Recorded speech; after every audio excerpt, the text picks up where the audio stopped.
Queridos irmãos, minhas queridas irmãs, nós estamos celebrando hoje na igreja esse terceiro domingo do Advento, que é também conhecido como Domingo Gaudete, porque essa palavra Gaudete é tirada do introito da missa, que faz parte dessa missa de hoje, e que significa alegrai-vos. Então essa é uma passagem da carta de São Paulo, que diz justamente isso: alegrai-vos sempre no Senhor. Então é por isso que a igreja, nesse dia, se reveste do paramento rosa, porque o rosa traz uma expressão de alegria no meio da tribulação e da penitência. Então isso também acontece na Quaresma, quando nós celebramos o quarto domingo, que é chamado Domingo Letare. Então quer dizer que isso são detalhes de uma liturgia que vai apresentando de uma forma muito delicada o processo que a alma vai desenvolvendo até chegar até a sua plenitude desse encontro e dessa união com Deus. Então isso significa que enquanto a igreja celebra a liturgia, a nossa alma também faz um caminho semelhante àquilo que a igreja vai percorrendo de forma mística através da celebração. Então o tempo do Advento é como a subida de uma montanha. Então nós saímos ao encontro de Cristo e nós vamos cada vez mais alto. E é por isso que esse tempo nos convida a uma penitência, a um despojamento e a uma confiança total em Deus. Então a gente sempre explica isso, que enquanto na Quaresma nós fazemos a penitência pelos nossos pecados graves, nós buscamos uma conversão das coisas mais graves que nós ofendemos a Deus, no Advento nós fazemos como uma segunda conversão, buscando eliminar da nossa vida toda ocasião de pecado venial, tudo aquilo que pode ofender a Deus, as nossas manias, os nossos hábitos, pessoa que fala muito, pessoa que conversa muito, a pessoa que costuma difamar e caluniar os outros, a pessoa que costuma fazer piadas contra Deus ou contra as pessoas. E todos esses pequenos pecados, esses pequenos vícios que nós consideramos que não são graves, formam uma espécie de crosta na alma, que impede a luz de Deus de entrar. Então isso é muito grave. E a maioria das pessoas vivem assim. Inclusive nas celebrações da missa que se faz hoje em dia, você vê que tudo é feito de uma forma tão externa. Começa pela luz, às vezes é uma luz agressiva, uma luz branca forte. Depois o barulho, né? Mesmo baterias ou guitarras, coisas assim que trazem um peso, trazem um choque para a alma. E ainda além de tudo isso, as coisas são levadas num plano puramente material. E as pessoas não conseguem entrar nesse mundo sobrenatural, nesse mundo de Deus, porque eles não estão habituados a cultivar esses valores que normalmente a liturgia da Igreja Católica nos transmitiu, que são o silêncio, a contemplação, a calma, a leveza espiritual. E todos esses pequenos detalhes que vão tornando a pessoa adaptada para Deus. Então em muitas casas, em muitas famílias nós vemos isso, barulho, movimento, xingamento, televisão, e tudo isso misturado com animais, com presença de animais, com presença de cada um pegando um telefone, uma coisa, fazendo um barulho ali, um barulho aqui, rindo, perturbando. Quer dizer, tudo isso é um conjunto que é moldado pelo demônio para destruir a vida espiritual. E a pessoa diz, mas eles não estão fazendo nenhum pecado. Com certeza não há ali um pecado mortal, mas há um estado de pecado. É um estado de afastamento de Deus, de displicência, de desrespeito, de falta de amor, de falta de caridade, de falta de percepção da grandeza da nossa vida. Então, quer dizer, são pecados veniais tão grandes, tão constantes, que vão fazendo um efeito até maior do que pecados mortais. E isso realmente destrói a alma dos cristãos. Agora, se a pessoa que é batizada, a pessoa pede a graça do Espírito Santo e procura uma verdadeira conversão, Deus sempre dá essa graça. Sempre. Quando nós procuramos sinceramente a graça de Deus. E desde que a pessoa experimentou uma conversão sincera, é necessário que ela passe também por essa segunda conversão, como eu estou explicando, que é justamente a conversão do advento, que leva a pessoa a entrar numa sintonia mais profunda com Deus e a desejar Deus por Ele mesmo. Não desejar simplesmente os dons de Deus ou as coisas sensíveis que Deus nos dá. Quando tem pessoas, por exemplo, eu gosto dessa música, eu gosto tanto dessa oração, eu gosto disso, gosto daquilo. Mas depois desse processo de purificação, a pessoa percebe que o que vale não é o que ela gosta, mas é justamente o que ela não gosta. Ela vai aprendendo a renunciar à sua vontade e a renunciar ao seu ego, ao seu orgulho, à sua mania de querer as coisas para ela. E ela aprende, então, a entregar as coisas e fazer as coisas por Deus e por amor a Deus. E oferecer os sacrifícios, as humilhações, as dificuldades e mesmo a aridez que a pessoa possa sentir na sua vida espiritual. Então, justamente ontem, nós celebramos a festa de São João da Cruz, que é um grande doutor da igreja, um santo carmelita, que amou profundamente a Deus e escreveu obras espirituais que nos explicam como nós podemos chegar na perfeição e como nós podemos vencer esses entraves da alma para agradarmos a Deus e nos unirmos a Deus. Então nós podemos dizer que, de certa forma, São João da Cruz foi um santo que percebeu profundamente a espiritualidade do advento. E quando diz na leitura de hoje, alegrai-vos no Senhor, em todas as coisas dai graças. Então, isso é bonito porque nós temos a mania de reclamar e de ficar tristes quando nós vemos que as coisas não acontecem segundo a nossa vontade. E justamente São João da Cruz vai nos explicar que a perfeição da alma consiste a pessoa ficar feliz e alegre de fazer a vontade de Deus, mesmo que aquilo ali não seja o que ela queria ou o que ela desejava. E cada vez que a alma vai progredindo nisso, chega um momento que ela só quer o que é da vontade de Deus. E geralmente a vontade de Deus vai contra a nossa vontade. Enquanto que no estado de união, a pessoa que já aprendeu a querer somente aquilo que ela percebe que é o que Deus quer também, então ali, nesse estado, tudo que a pessoa quer é o mesmo que Deus quer.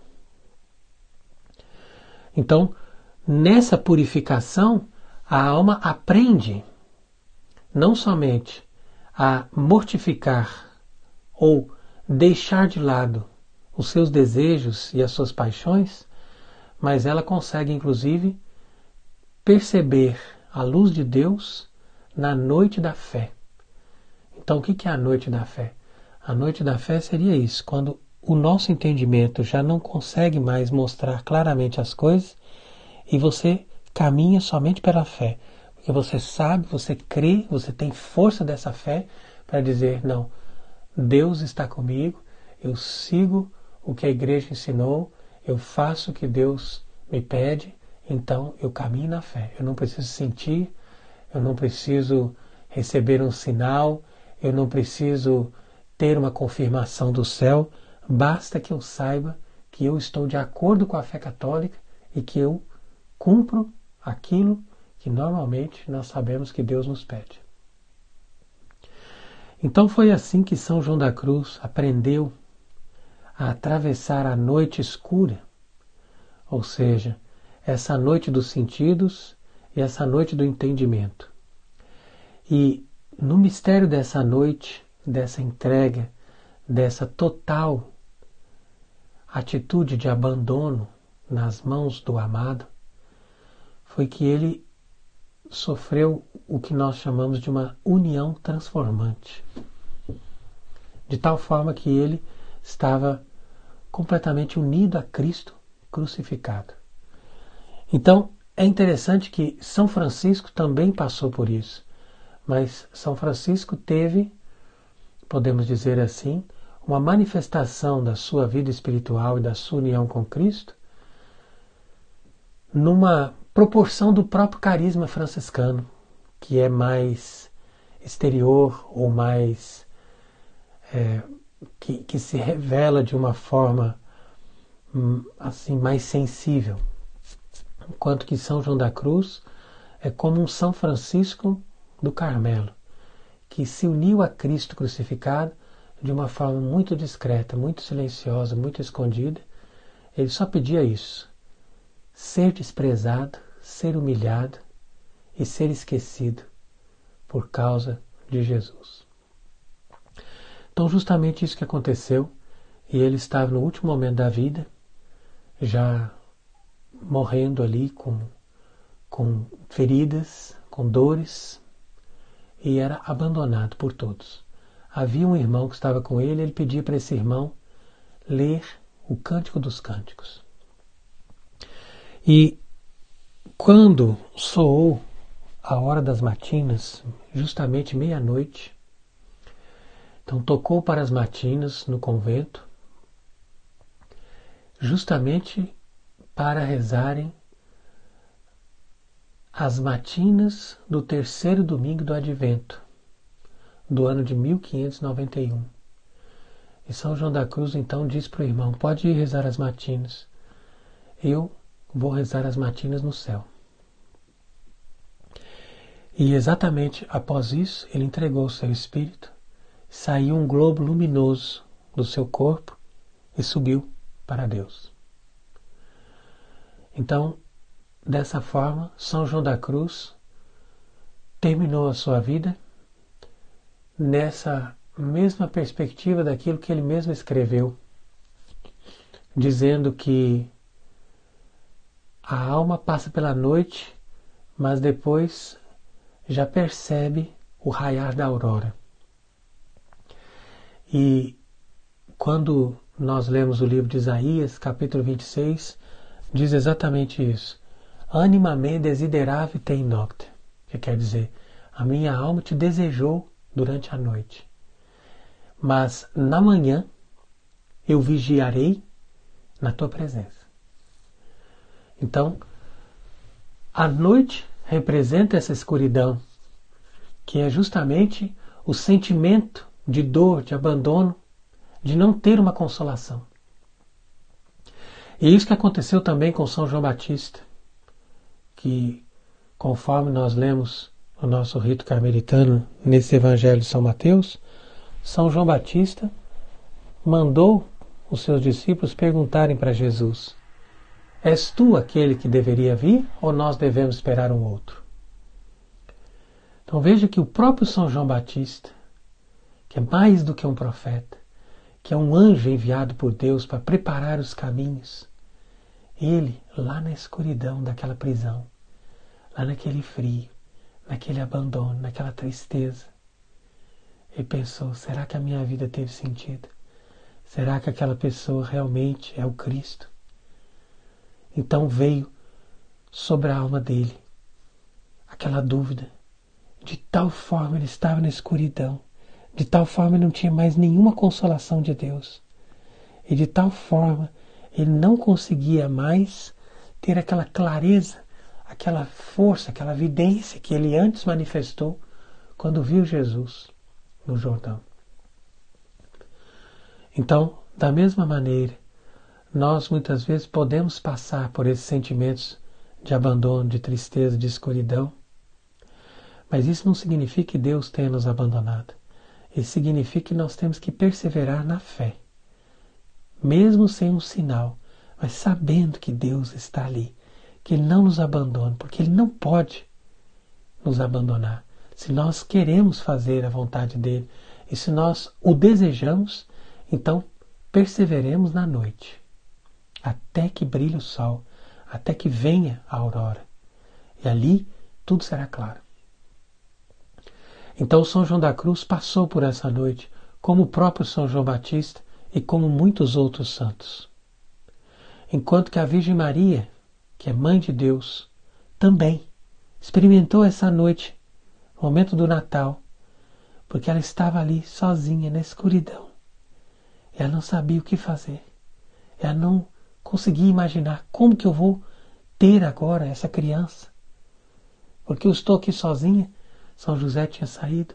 Ela estava naquele lugar ali, escuro, sozinha, numa situação difícil. E ela ficou preocupada com aquilo, mas ela teve uma total confiança em Deus. E naquele abandono, imersa naquele abandono, foi que Jesus nasceu. E logo estava ali a luz. E ela, quando viu que ele nasceu, que ele saiu dela de uma forma milagrosa, que ela nem sequer percebeu, não teve dores, não teve nada, simplesmente estava fora dela, ela o envolveu com panos e ela o adorou. Ela disse: olha, meu Deus, antes eu estava na noite, agora estou na aurora, estou na luz, estou na beleza dessa contemplação da tua face, pois agora estás aqui comigo. Então, Nossa Senhora e São João Batista nos ajudam no tempo do Advento a caminharmos ao encontro do Senhor. Porque nós precisamos fortalecer o nosso coração com a esperança e nós precisamos também fortalecer a nossa inteligência com o conhecimento do verdadeiro Deus. Então, é isso que São João Batista nos ajuda a fazer. Iluminar a nossa inteligência para nós podermos ter o entendimento correto da verdadeira fé e daquilo que é a vontade de Deus. E da mesma forma, Nossa Senhora nos ajuda porque nós unimos o nosso coração ao dela para sabermos controlar os impulsos do nosso coração e esperarmos em Deus.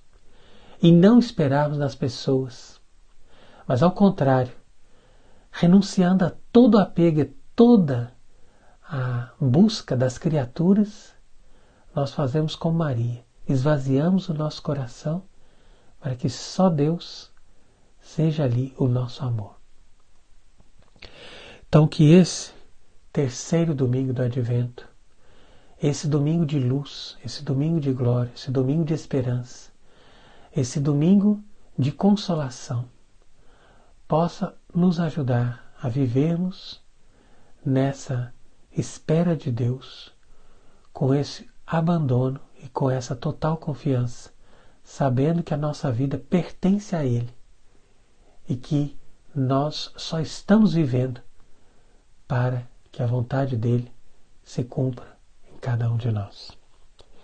E que Ele seja bendito. Amém.